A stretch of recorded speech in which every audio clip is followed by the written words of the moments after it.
Hi everyone, and welcome to the Bell Mason Inspiration class. Our project this week is going to include 2 wall sconces, and the links and descriptions of the products used will be added down in the comment section. Just a quick run through. We are looking at these embellishments that will be placed onto these, and they are available from Van Rijn Designs and manufacture the embellishments.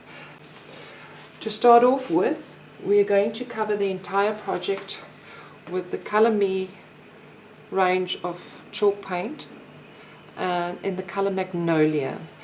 Just a quick look at the consistency of this paint, and partly why I really enjoy working with it is because of this consistency. It's got a lovely creamy texture to it, and it blends absolutely gorgeously. So we're going to be placing this as our base color, and then we're going to accent up with a color called Tulip.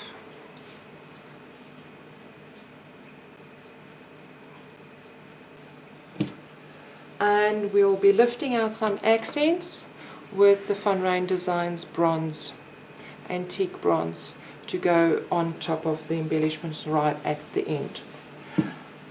And then last but not least, we'll be using the Bell Mason rub-on transfers. The specific design that I've chosen for this project is called Baroque Architecture. Comes in on one sheet with 2 designs, so that you'll be able to use it on both wall sconces, or if you've got a project that's got a left and a right, you can use it for that. But you can most certainly look at any of the other designs that are available on the Bell Mason website under the rub-on transfers. You can use, there's so many of these other designs that would really go gorgeously with this type of decor.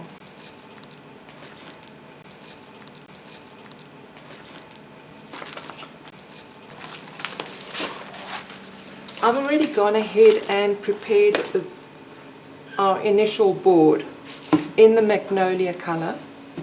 So I've covered it using a roll-on sponge roller.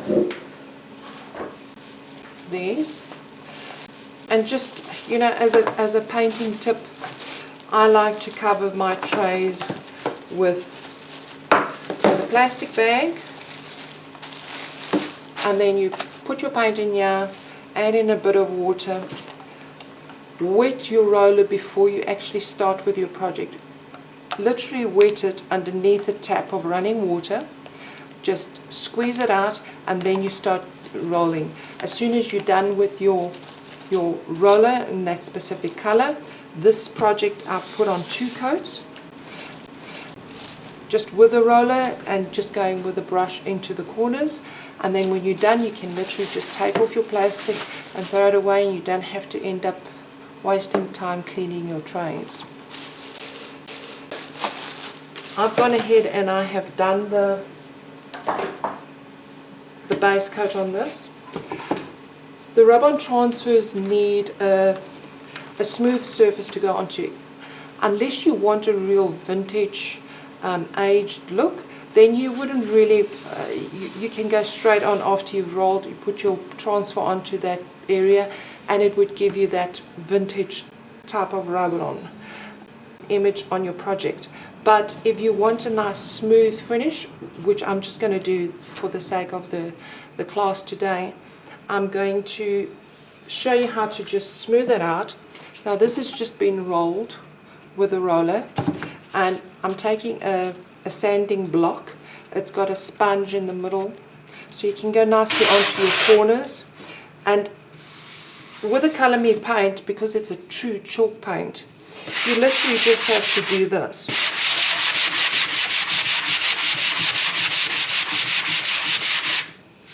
And then it would be smooth enough to get you the finish you want to put a transfer on.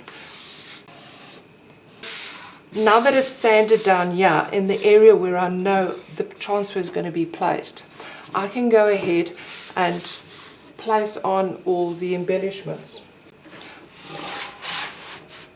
We are placing this one right at the top. These two are going to be coming down over here,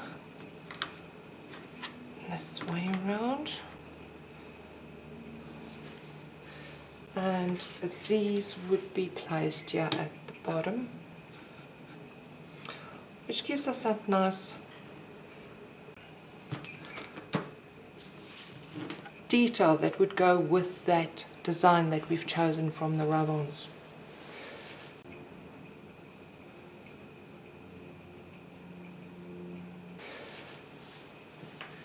To glue down these embellishments, you literally need any white craft glue that will dry clear. You take your embellishment,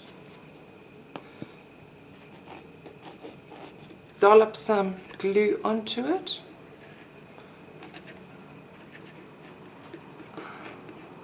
and literally with your finger just dab all over so that you don't have too much excess glue coming out, and place it on your project.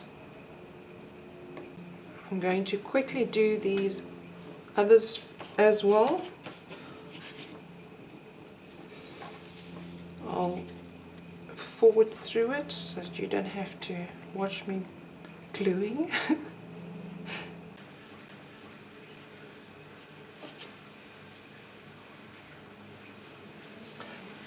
Because the glue would be coming out in certain areas right next to the embellishments, these are a lot of fine, intricate, beautiful details.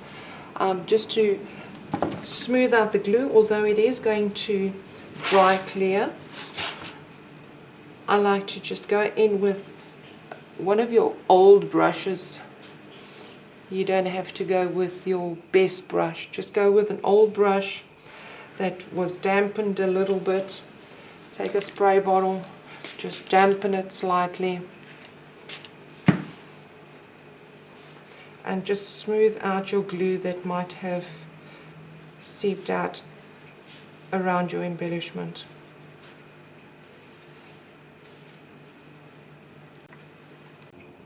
That side.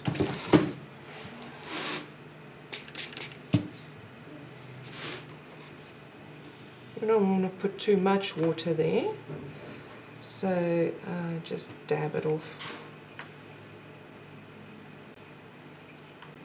as not to weaken the glue, and then place this in water, otherwise you won't be able to use it next time around. Then a very important step to remember: seal your project first and then you place your transfer onto it. It just grabs nicely. There's an adhesive backing on the printed side of the transfer, and it needs that surface to be able to stick to it. If there's any powdery or any residue on the project, your transfer is not going to come out so great.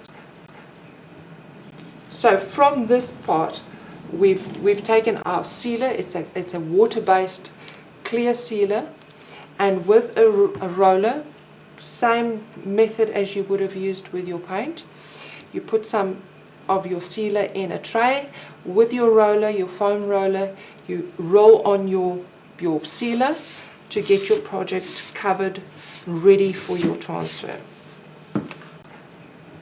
I have already done that on this one. The embellishments are nicely glued on. We've just gone into the little details with the magnolia color after it was glued to just fill in any spots that were missed and add into these little glued corners. Some paint, make sure that our paint is all done, and then we put a sealer on here. Now I don't know if you'll be able to see on the camera, it's got a little bit of a sheen to it, this specific sealer we've used today. It doesn't have to be shiny, it can be a matte sealer as long as the painted surface is sealed before we're placing the transfer on. Now I have already cut out the design because it comes in a left and a right.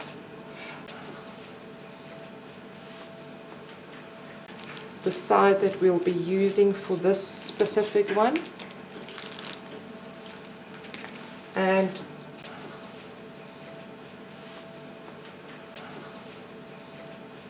I'm just going to go ahead and trim it a little bit more because I don't need all this. Important part is to keep your transfer on its release backing. The transfer itself, the printed side, is between the release backing and the front. That's where the actual, so you don't want to touch inside the transfer. You don't want to remove this and work with it and touch it, because that's the fragile side of the transfer.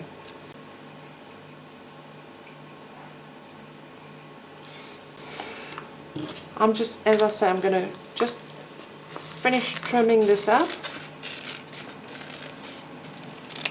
so that we can place it. I want to place it as far down as I can, so I'm cutting it right down to there. So keep it on the backing sheet until you are ready to work with it.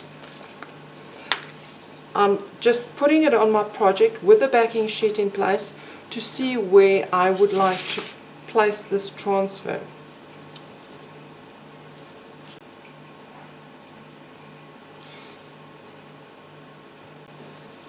So now you can remove it. You see that it fits, it works with the project. I've removed the backing sheet and I'm placing it the printed side down onto the project. I'm not sticking it down yet. I'm not pressing on it. I'm just trying to hover it until I've got it in place.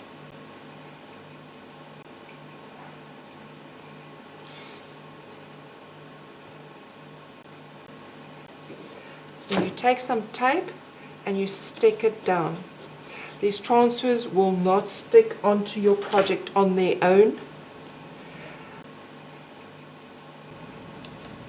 especially on a vertical surface. They need to be tacked down with tape to keep them in place. They transfer extremely easily. At this point, it's already started transferring, even just with the pressure of my hands. So as soon as you've placed it down, try not to lift it up again. You really have to move it gently, but know that you would have lost a little bit of your transfer already in the process.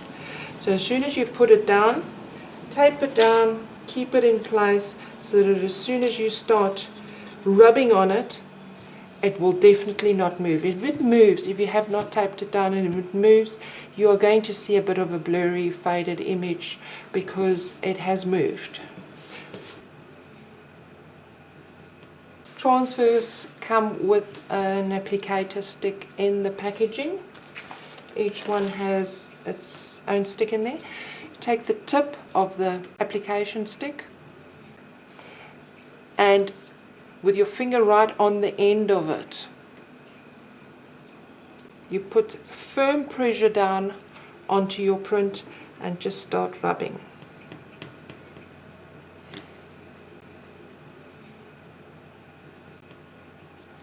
I'm going to zoom in quickly so that you can have a look and see. Just hang on a sec and hopefully get a nice close-up look of how quickly these transfers and easily they would transfer onto your project.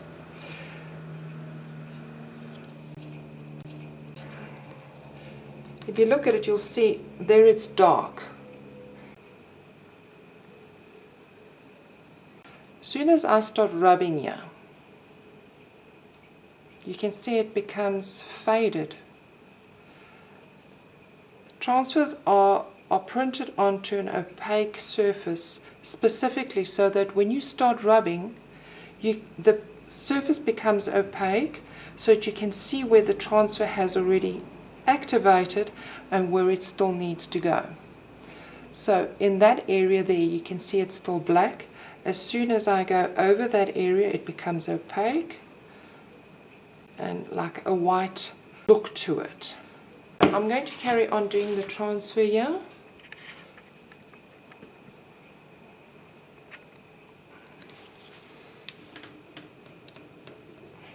And I'm specifically not going to speed through it so that you can see how quickly these transfers work onto your project.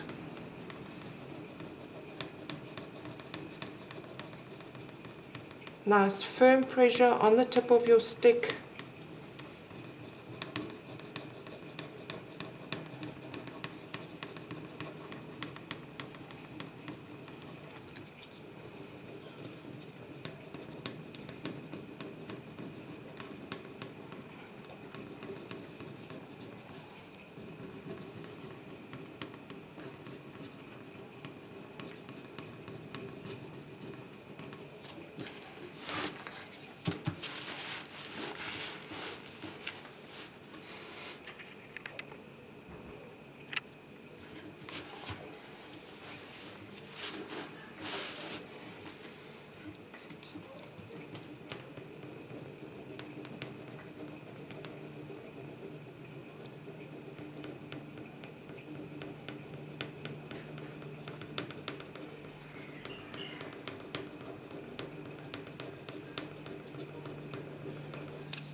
There you go. If you look at it, you can see the entire piece looks like it's been transferred. To just lift up, let's say, 2 or 3 pieces of your tacking tape, lift it up to see if there's any areas that you need to just rub a little bit more. Now, if I look there, I can see there's a tiny little piece over there that needs to be rubbed again. Just place it. That's why I'm not removing all the tape. So I'm just keeping it still in place while I'm checking the design, just to see where I need to rub a little bit more, areas that I've skipped unfortunately.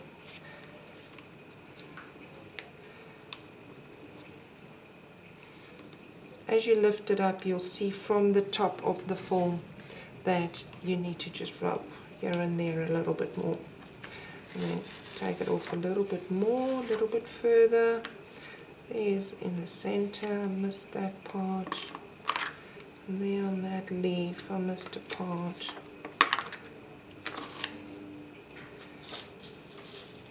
That's why it's so important to keep it in place, so that if you have to just quickly stick it down again, you can stick it down nicely in place.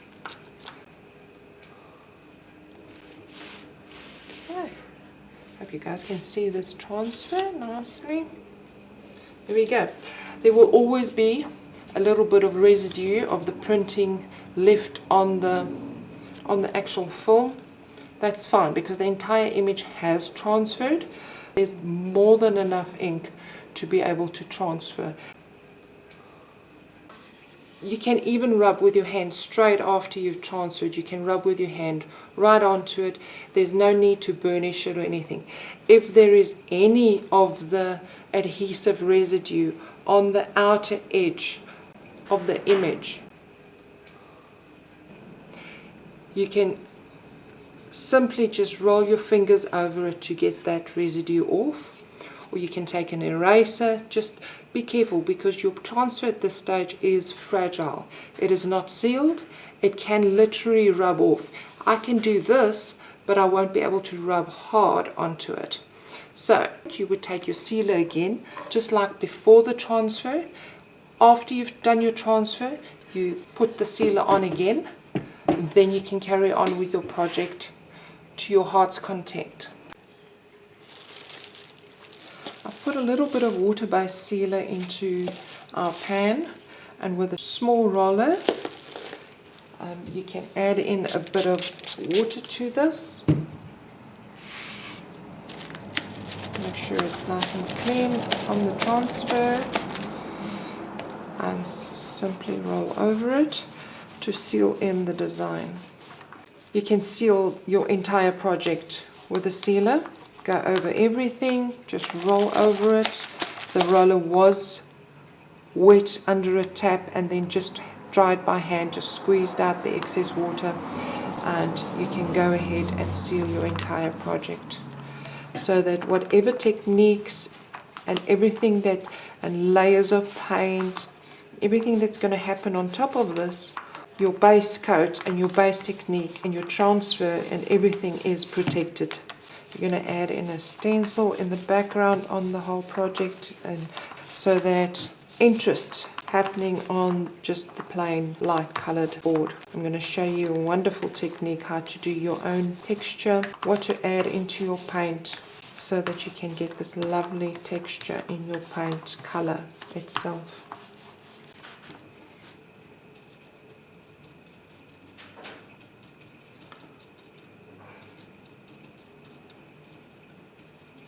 Here I'm busy just lifting up some of the sealer that has puddled in the little details. So I'm just lifting it up, dabbing it out with a hard bristle brush. I don't care about creating texture, because at the end of the day for this project the texture is what we need. If you look inside there, I'm going to just dab out those puddles that are sitting in there, which is going to cause it to take a longer while to dry, and which we don't want that at this stage. We want to get it to dry nice and quick. If there's a puddle of sealer sitting in anywhere, it would extend our drying time. Just make sure as soon as you've used any sealer to immediately rinse a brush that you've used with your sealer, because that sealer will dry your brush rock hard. I've touched all over here. So either have a container at hand where you place your brushes in to keep your brushes wet, because as I say, that sealer would completely ruin your brush.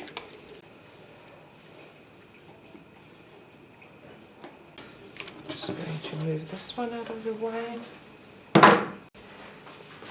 Quickly tackle this one. Our base color, the magnolia.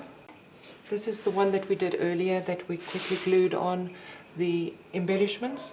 I'm just going to dab into these embellishments to get the color to cover completely on them, and fill up any little gaps that wasn't filled up by the glue. Get us a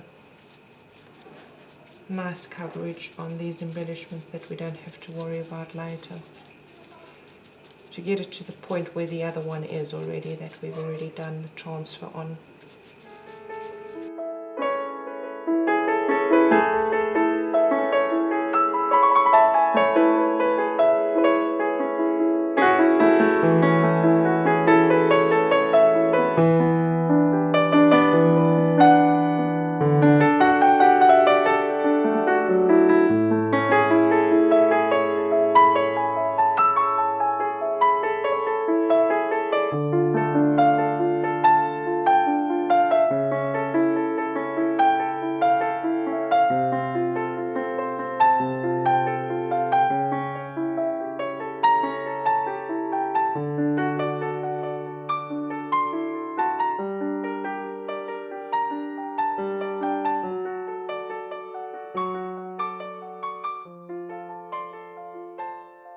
Just filling up all those little cracks, and I'll get back as soon as that is done.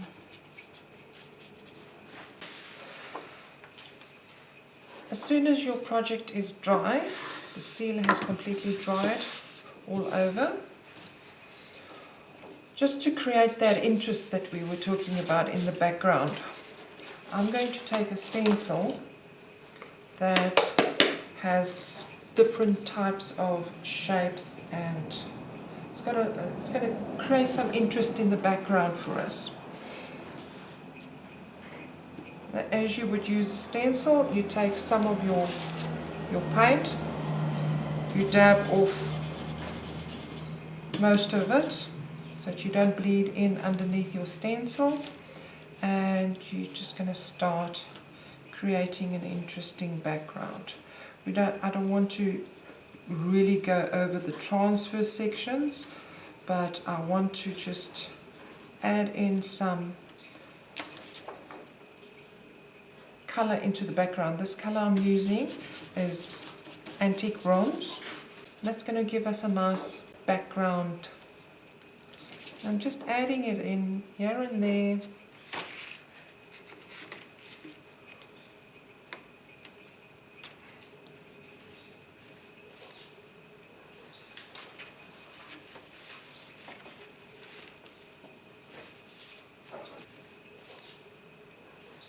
Hover it over the project and see what part of the stencil would give us a nice look.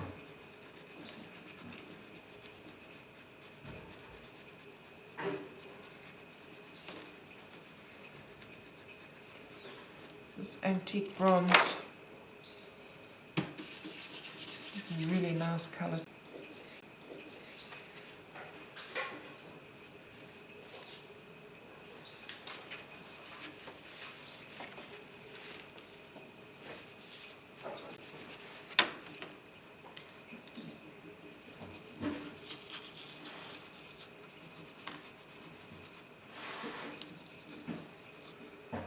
Put very little paint on the brush itself and just very lightly rub on some of the design.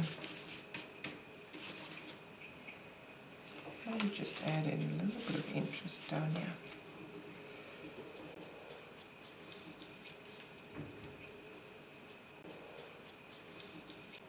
I always say the more interest, the more different colors you layer, the more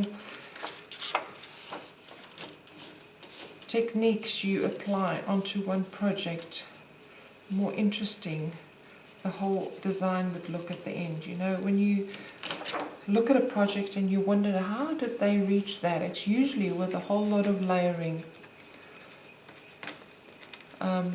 that a very interesting end result is achieved.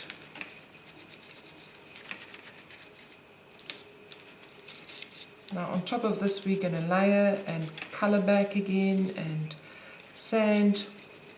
So this is just going to be sitting in the background. We are not too concerned about this. It will just add in that extra element. Bring in more of this right down here. And it's very lightly faded. There we go. I think that is enough. Look at that. And it's a bronze, so it's got this lovely shimmer to it.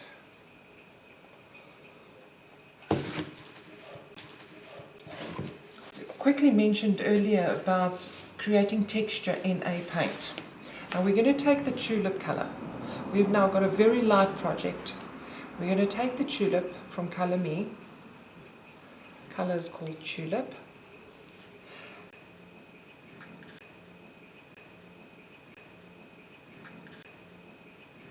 I'm going to add in just a couple of spoonfuls, it's like 2 spoonfuls of the color to a little separate container. Now, to get any paint color, you can either use a texture paste that you buy the entire container of texture paste, or you can make your own texture color. So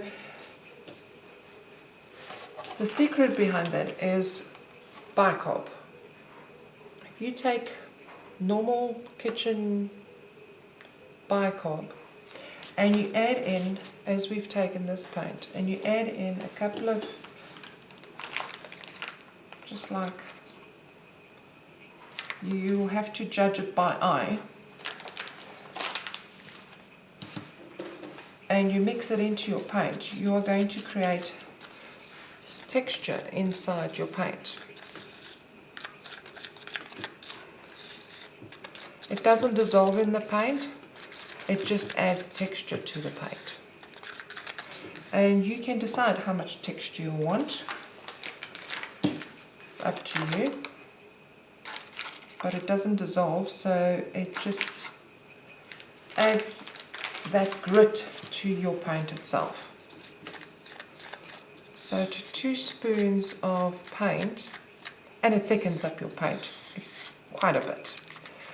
2 spoons of paint, I've added in, let's say, 2.5 spoons of bicarb to the paint. And if you look at that consistency that I've created here, then you'll see what I mean. Now it's nice and thick. Take a hard bristle brush, so your stencil brush would be perfect for it. Take a hard bristle brush and start, because it can handle the hammering, and start adding your texture. Now this seems a bit counterintuitive, to take a very light background project and now go and add black back onto it. Again, as I mentioned earlier, it's about layering and adding texture and adding that interest and doing contrasting colors. I'm going to show you a close-up of this process just now, but it is adding that wonderful texture to this flat board. And if on the edge of your little shelf here in the front, I'm going to bring it up close now, and hopefully on camera you'd be able to see the texture it has created, because this paint is now extremely thick and it's got a grit to it. Let's see if you can see how gritty and lots of texture that has got. Okay, I'm going to carry on adding the texture to this.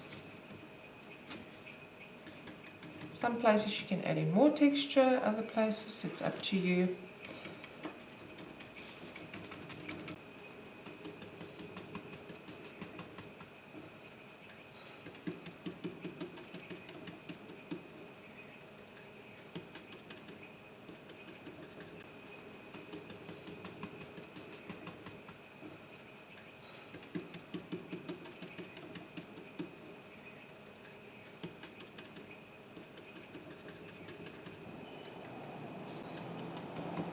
This gets added in only in the places where you want to create that extra texture. I'm trying to avoid the area right on the transfer, because we are going to be painting it back to the original color and then sanding it down, and I don't want to have to sand over the transferred area. And try not to give yourself a straight line. Go and break that line a bit.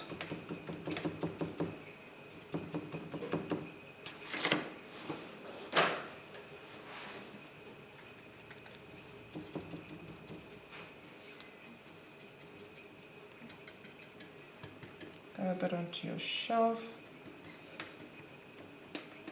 Some areas a lot of texture, some areas just a little. The more you dab it, the flatter you'll make it. But if you just dab it and put it on, it's going to give you those little peaks that the thick paint with the bicarb in it has now created. Just turn it around.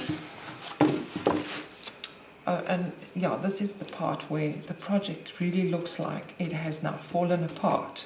So just keep the faith, just trust the process, and know that you're going to end up with something out of the ordinary.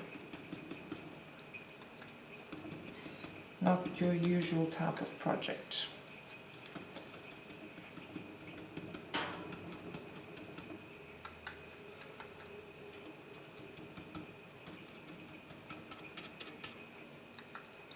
As you can see, I'm going right onto the edge. Whoops, I'm right off camera now, I think.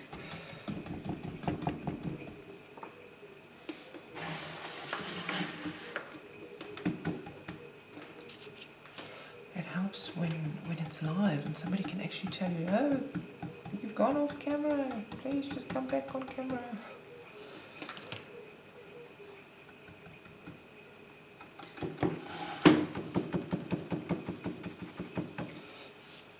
And as I mentioned, try not to create any straight lines.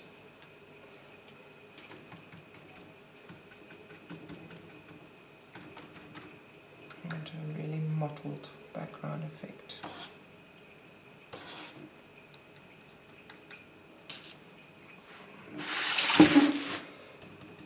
Adding a bit more yellow top.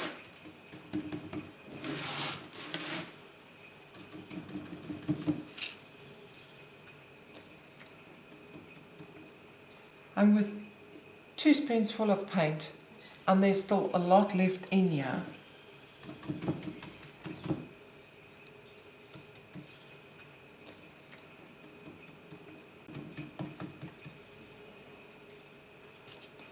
Let's see if I can add in something here on the shelf. Just a little bit. Just adding texture. Remember, yes, the color is important because we're going to be sanding down and then you're going to see this color again, but it's about the texture. That's what this technique is about. Adding the bicarb into your paint that gives it your texture. What I've done on this other one. And as I say, try and avoid your transfer area because we do not want to sand there.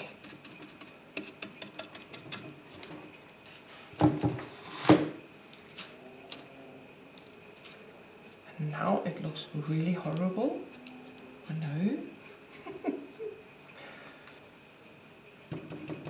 but it is part of the layering process.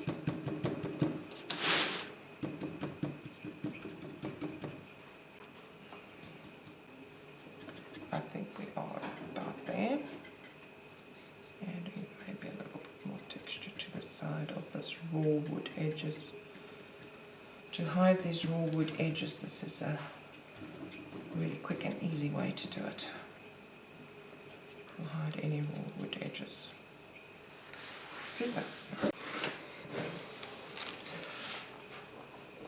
The bicarb that we were just talking about, that you add to your paint to give your paint that texture and give it a nice thick consistency, you can either buy them in these tiny little packets that you can use a packet at a time or whatever, or you can buy it in a box. You'll find it on the grocery store's shelves by the baking powders and so forth.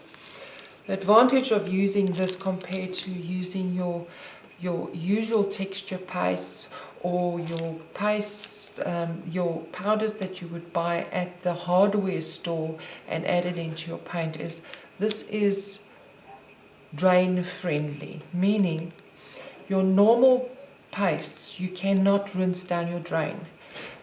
It will end up clogging up your drains.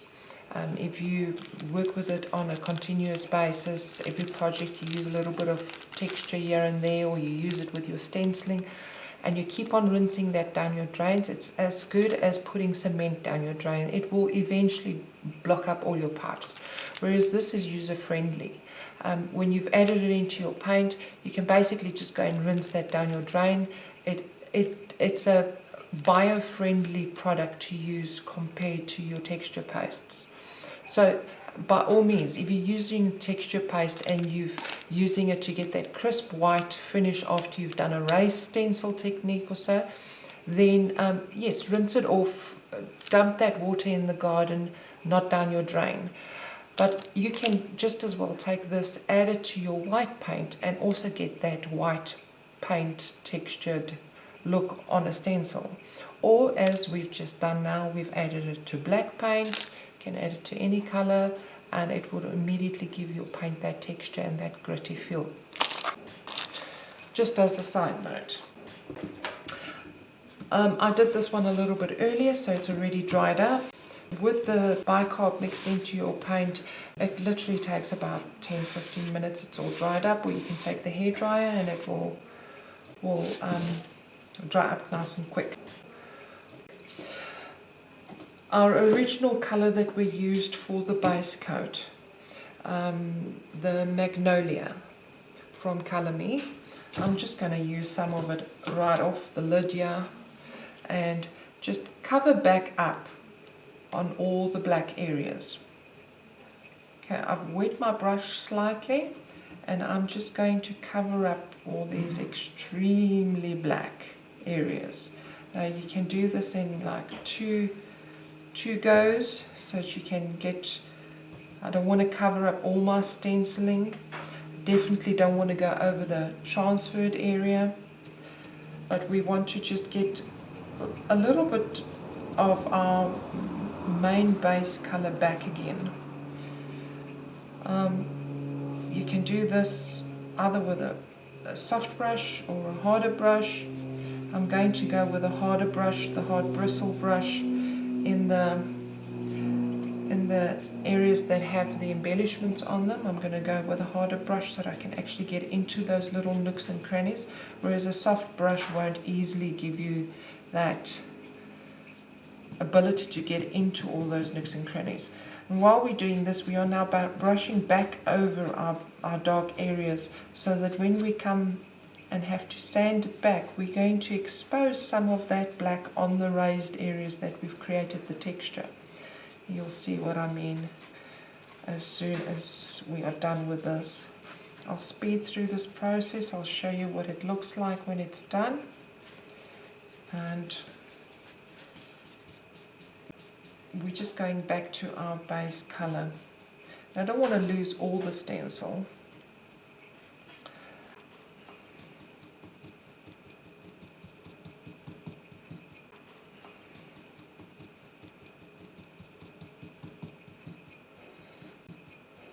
If you like the black, you can most certainly leave it more in some areas.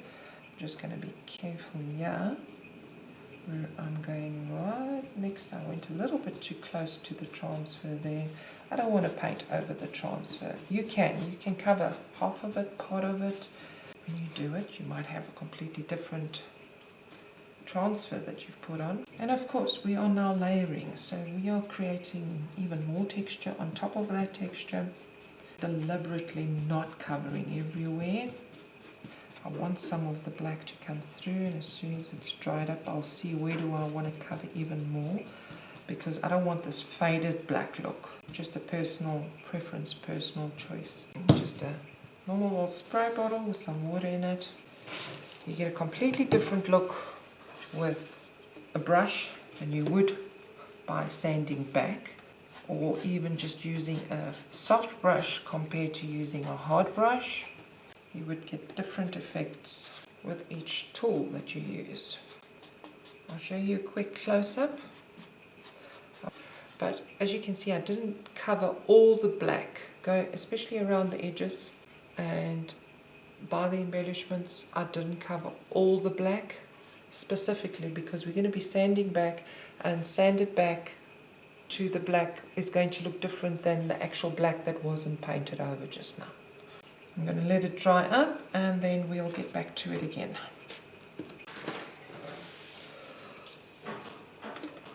I decided to add in a little bit more depth here and a little bit more contrast. So I'm going to be adding a tiny bit, just a little bit of the Color Me's color called Peony, which is the whitest color that they have available. The other color that we used as our main color was called Magnolia. So I'm just going to take it directly out of the lid because we're going to be using just the tiniest amount, and just adding in white highlights here and there, and it's really not a lot. taking a hard bristle brush, and I'm just going to add it into spots here and there and add in a couple of highlights. We are going to be sanding, so we'll be sanding away some of this because we want to get back to our black that is at the bottom. So some of this is going to get sanded back. Taking the brush, dipping it in the paint and drying it off it a bit. That's why I like to work on paper, on a paper covering on the table, specifically for that reason, so that I can actually wipe down my brush a bit if I need to. Adding in some highlights, just another dimension. So we've gone from an off-white to a little bit of bronze, then to black, and now we're going to crisp white. Some of this will stay, some of it will be sanded away. As we said, sometimes you look at a project and you think, how did they achieve that? And it's usually with lots and lots of layering that you get such an interesting effect that if you had to do the same project a year later, you yourself wouldn't even remember how you got to that recipe. I will give you a close-up just now. Can you see there? It's just literally here and there. So we've got all this layering happening. Alright, I'm going to quickly dry this up and then we're going to get to some sanding. Now that we've got both wall sconces finished to the same point, both of them dry, their paint is all dried, the texture paste underneath the paints are nice and dry. We're going to be sanding it back so we can expose some of that black. At this point you can decide how much of the black you want to bring back and how much of the white that's just been put on you want to soften up again. But try not to sand on top of your actual transfer area because we don't want to disturb the transfer. You can vintage it a little bit, that's up to you. But let's go. We can get this pad. And you can decide, as I say, how much you want it to show through. See that black coming through there?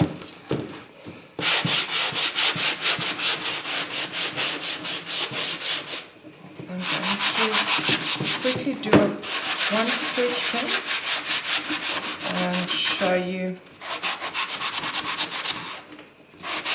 what the effect is we are going for.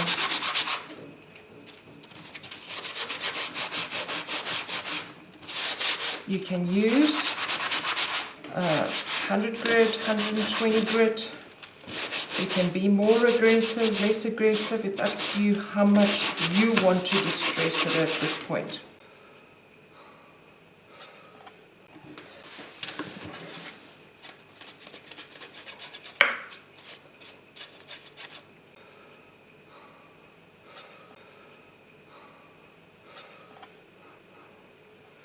Can you see that effect there? The black peeking through. So you can decide how much you want to see.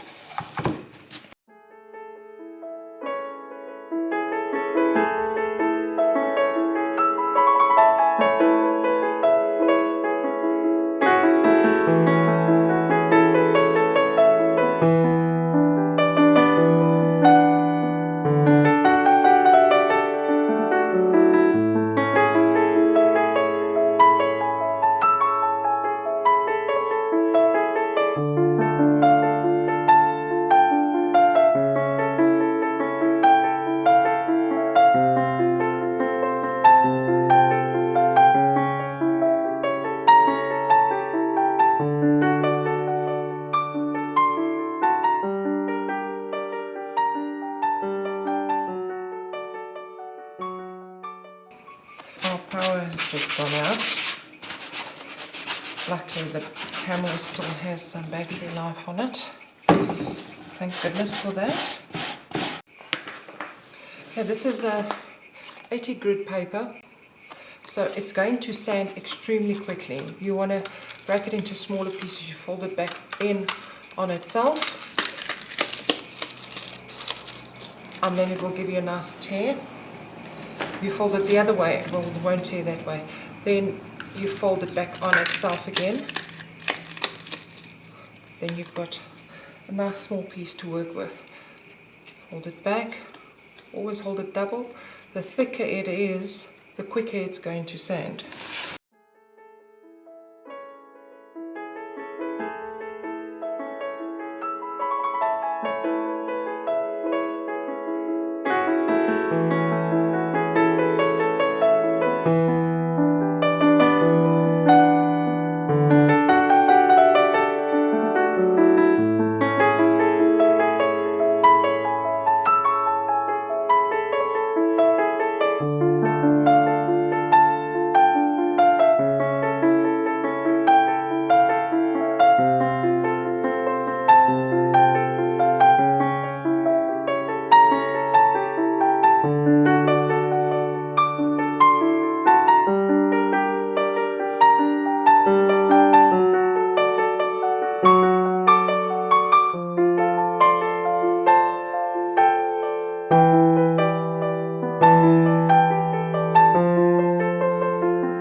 Let's see. I'm going to try and give you a close-up.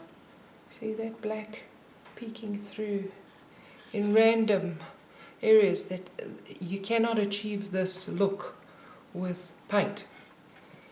You can only achieve this with painting a color, covering it up, sanding it back, and you get this vintage look to it. And it comes off in random areas that cannot be. If you're extremely OCD, I would not suggest this method to you. It might help you relax, because you have to let go of any OCD notions to be able to do this technique. I'm OCD, and this helps me to relax. Now you can fine tune it, dust it off, and we'll get to the next step. We are just about at the end of our project now. I was just looking at this, and there's some parts of the stencil work that we have lost. With the painting over for the texture in the black and then covering it back up again with the light background color, we've lost some of the stencil work. So instead of lining up the stencil exactly to the places where it was before to fill those areas in again, I'm going to just randomly place in extra parts of the stencil, again with a metallic bronze color, the antique bronze. It's a nice metallic, and I'm going to kind of try and find the design again, but not go on the exact same spots, because we don't have to fill in areas that are already filled. We'll just fill in the areas that we lost during the painting process.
close. See, I've added in that section there now, over there, and I've added that back in again because it was covered with the paint. Over here I've added that back in.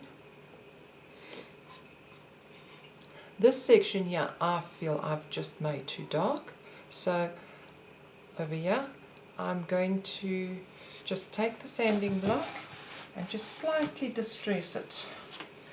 It's already dry because we've gone with a dry brush. I'm going to distress it ever so slightly, just so that it's got that distressed look, matching into everything else. And over here where we did this little section, yeah, we did very little.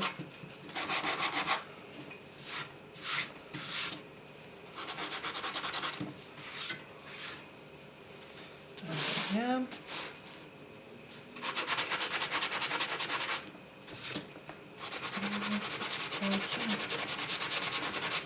Just distressing it so that it looks part of the project.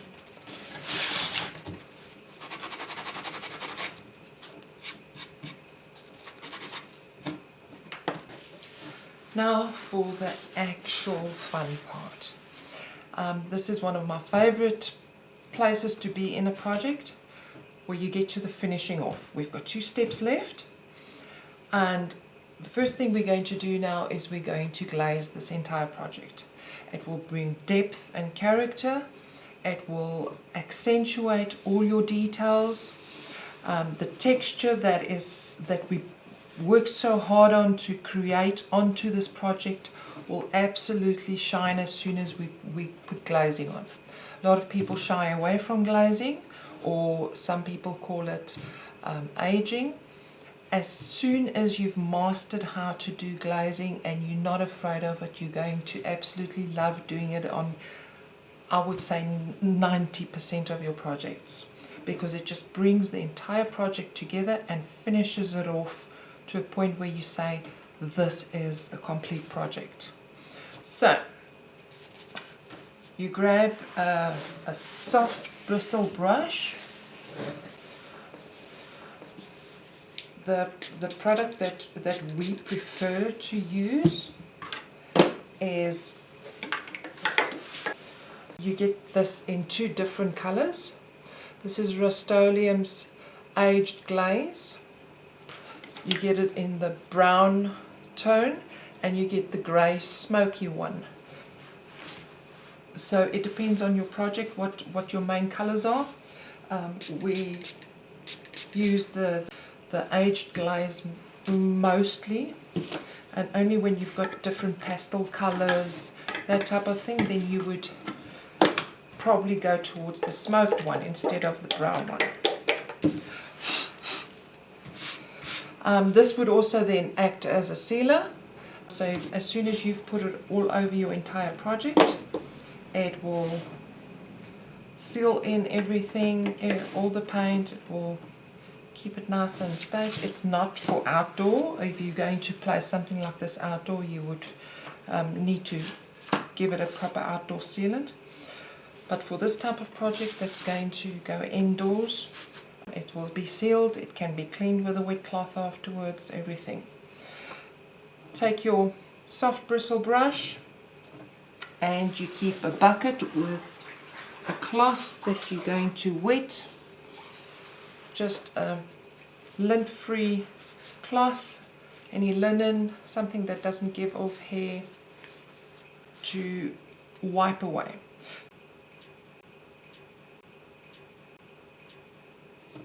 One of the many reasons why we prefer this product is you can glaze your entire product and then wipe away afterwards. Meaning it has enough time. You don't have to do this little section and then wipe off, and do that little section and wipe off. You can actually glaze the entire project and then wipe off, and rinse your cloth and wipe off up to the point where you feel you're satisfied with it, and then you put it aside to dry. I'm going to just do this side quickly, wipe it, and then that side. And as I'm going, I will try and explain my reasoning of how a glaze would best be applied. The secret to applying a glaze really well, that it looks like a real antique, real vintage, it's been aged for a long time, is by getting into all the little nooks and crannies. Now all that texture we created before, that we only sanded off the tops of it, the rest of the texture is still sitting there. Now if you get this glaze into all those little indents, as soon as you wipe, you can't wipe it out of each and every little hole, so that's where it goes and sits.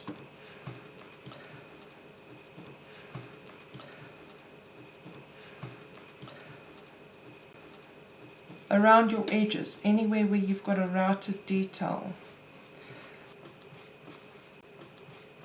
The idea is not to try and wipe it out of those areas, to leave it in there. And a tin like this is such a good investment because it's going to last you. I'm just using out of the lid and just doing this every time I dab in there to get the glaze onto the project, and it goes on so far. Remember, if something is really vintage, it's going to sit in all those little corners and all the little cracks, everywhere it could have been neglected to have been cleaned over many, many years. That's where it's going to sit. So to give it that real vintage look, you need to try and get it into all those little corners.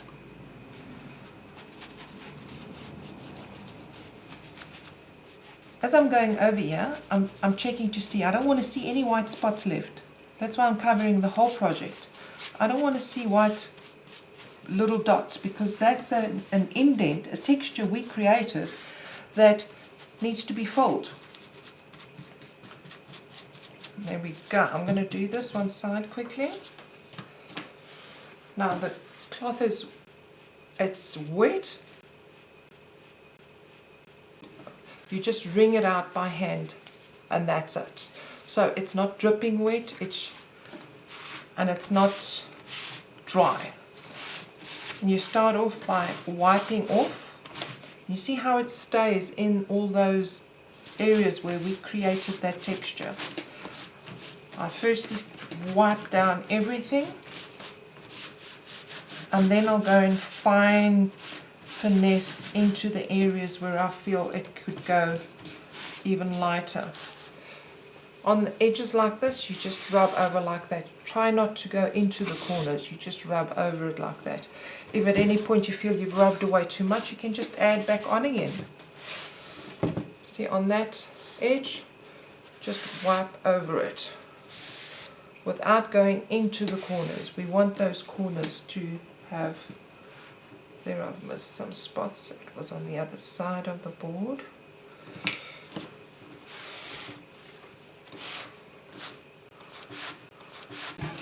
To get into these little nooks and crannies, I just jam the cloth in there ever so slightly, not trying to remove all of it, just trying to not create a line or create a pattern with the cloth.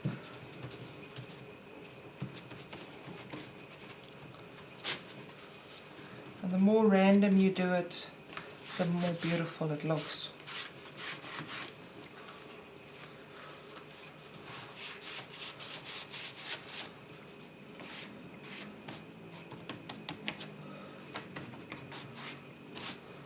I'm going to quickly do this other side as well, and then we're going to stop where we want it slightly darker or maybe a little bit lighter. But that's why this is such a wonderful product to work with, because I've still got time. I can still go and rub there even after I've finished this side. It's not drying up on me, it's not grabbing into the paint.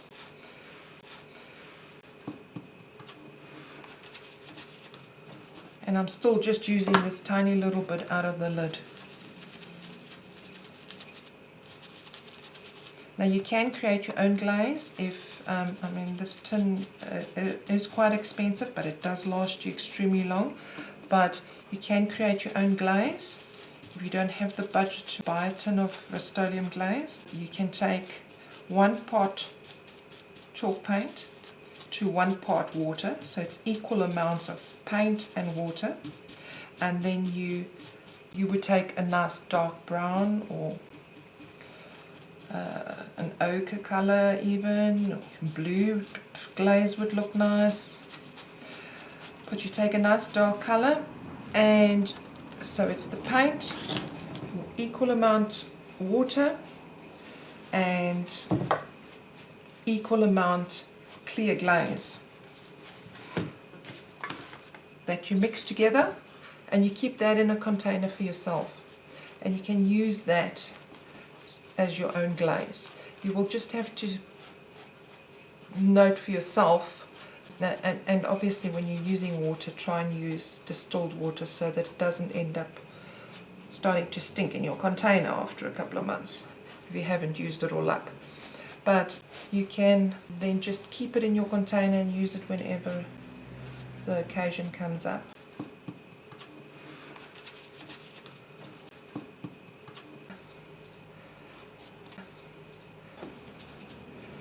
And you'll have to see how you've mixed it, how much time. So we'll start off as soon as you've made your own mix. Do one small section and see how much time you've got to work with it. From that you would see, okay, you need to add in a little bit more clear glaze, or you need to add in a little bit more of your paint to get your right color. But do it in small quantities, kind of write down what how you've mixed it, because pigments from chalk paints vary a lot, and you could end up with a much darker tint than you wanted, or a much lighter tint. And then just keep that recipe for yourself, and you'll know in the future if you want to make the same glaze again. You've added 100 ml paint, 100 ml distilled water, 100 ml clear glaze, and it either works for you or it dries too quickly, or then you've got your own recipe there. But that is basically how glaze is created. I'm just going to rinse the cloth quickly.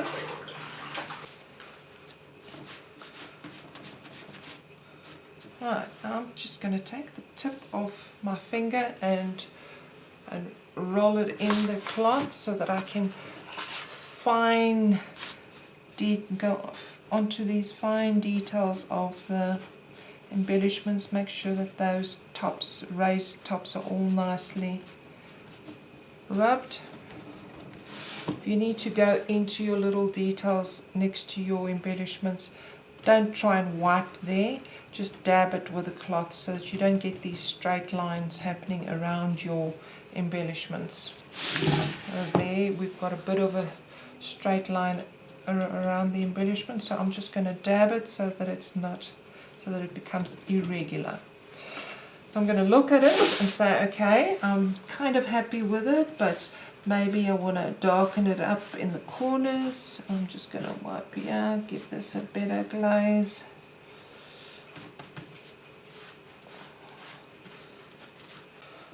I'm thinking I want to make these corners slightly darker, just over there, and maybe just over here. So I'm just dabbing in here and dabbing some in there, and just putting a bit back there and there. And then instead of wiping in those areas, I'm literally just going to dab on them. So I'm keeping them dark, but I'm just breaking the brush texture that I've just put down. So I'm leaving more of the glaze in these areas. And by dabbing, you turn your cloth around so that you don't make repetitive patterns on your project.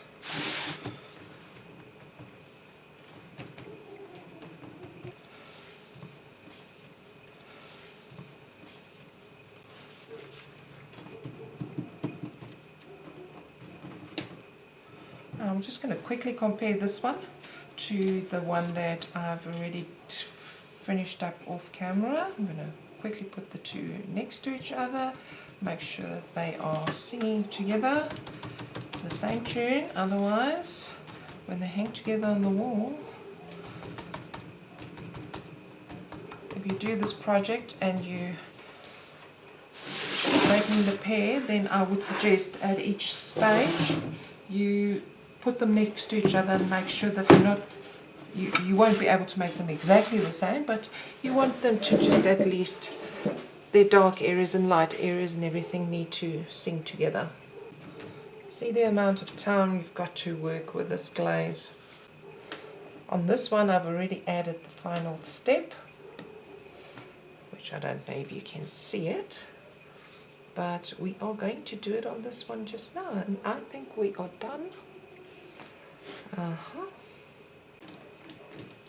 The product I'm going to use today is called Goldfinger, and the specific color is Sovereign Gold. It's called Goldfinger. You get this in silver, gold, antique gold, copper, bronze. I love working with this product because once again it goes extremely far. But you can use any metallic rub-on, metallic wax. You can even use gold leaf or silver leaf. So you'll just have to apply your glue and then put on your leafing. I just find this to be a lot quicker. If I'm doing a large area, I would definitely go the gold leafing route, but if you're just doing small sections and you want to control where you are putting it on in those small sections, then this is definitely a go-to product.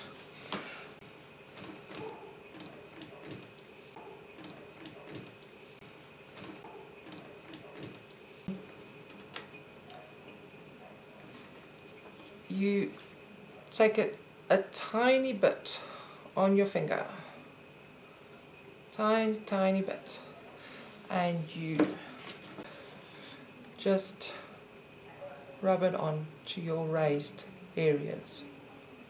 I can't even see what I'm doing there, I'm just working by touch at the moment. And you rub it onto your raised areas.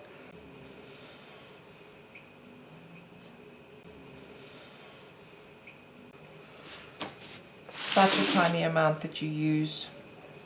I think I've had my antique gold tube, I don't even want to tell you how many years, and it is just about getting to the end of its life. It hasn't dried up in the tube, it is still going.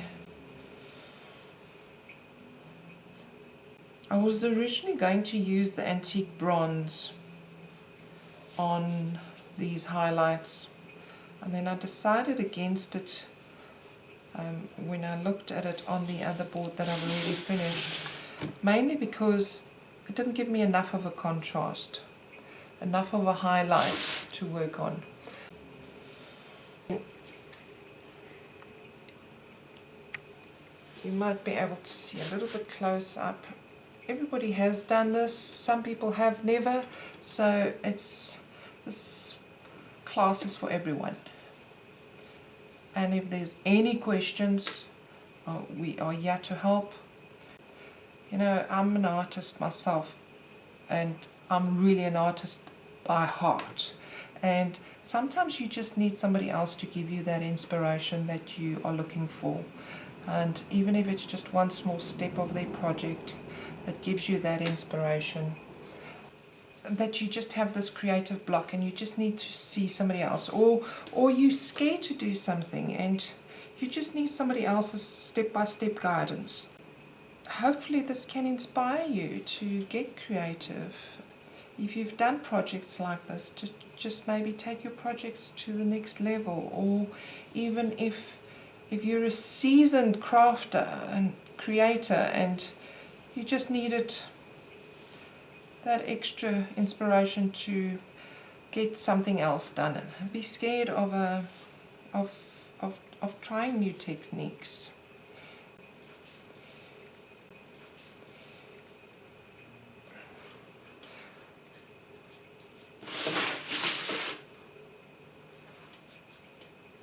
And hopefully this has brought you some inspiration.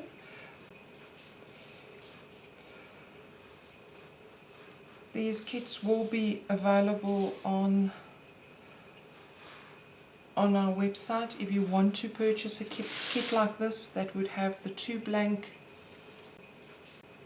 wall sconces with a print that would give you these 2 prints, it's on 1 sheet with this design embellishments on there. Alternatively, you can have your own made, just get a print you like and go from there. We'll add in all the links in the description to say where the embellishments come from. The transfers are from us at Balmason, and we hope that you enjoy your crafting.